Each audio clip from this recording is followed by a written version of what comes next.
It seems my mind is forever a few steps ahead, dragging my tongue behind it in an ungraceful sprint. Thoughts will arrive whole and clear, but somewhere between the mind and the mouth, they end up losing their shape, and what escapes is a much lesser thing, a rough sketch of something that deserved more. I've sat in conversations watching understanding drain from someone's face in real time.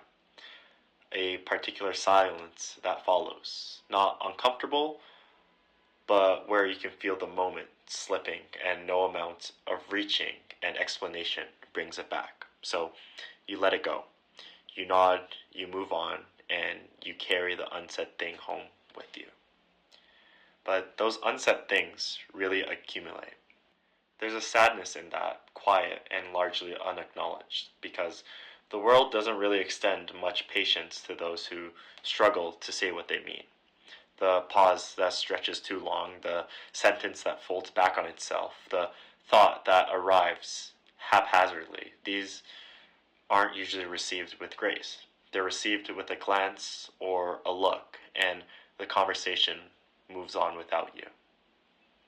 And you learn, slowly and without ceremony, that the cost of fumbling is really being underestimated and misunderstood. So you start to go quiet with the fear of not wanting to be misunderstood.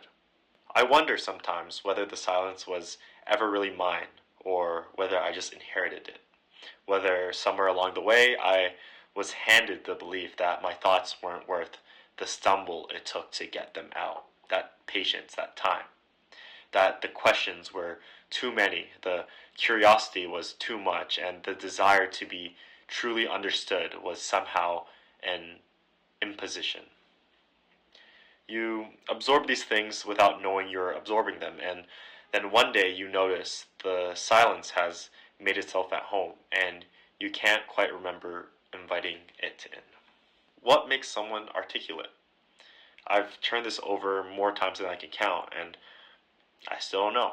Is it the confidence of grounded certainty that of what you're saying deserves the air that it takes up? Is it exposure, the kind that comes from being in rooms and conversations that maybe I just haven't found my way into yet? Or maybe it's something a little bit more silly. Is it a willingness to be wrong out loud, or to let the half-formed thought exist in front of another person without the safety net of having it all figured out first? Because I think that might be where I keep losing myself. That the thought needs to be fully formed. The fear that anything less is an invitation for dismissal. The fear that what I might say is stupid.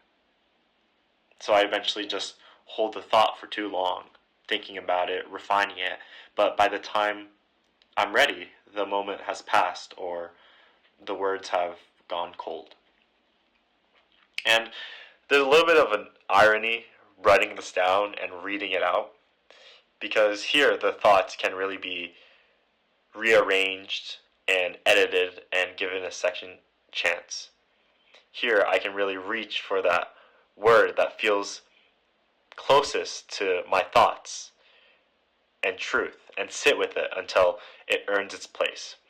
But conversation doesn't offer that. Conversation is live, it's unedited, it's messy in the way that it moves forward, whether you're ready or not.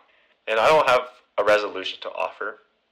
For now, I've just been trying to talk more, conversate more. But I think there's something in being aware of it and naming it. Something in refusing to let the silence be the whole story, and refusing to let people understand, misunderstand, and underestimate me. Because I want to be heard in my full glory, with my full thoughts shared. And I'm still learning whether that's something I'm allowed to want or not.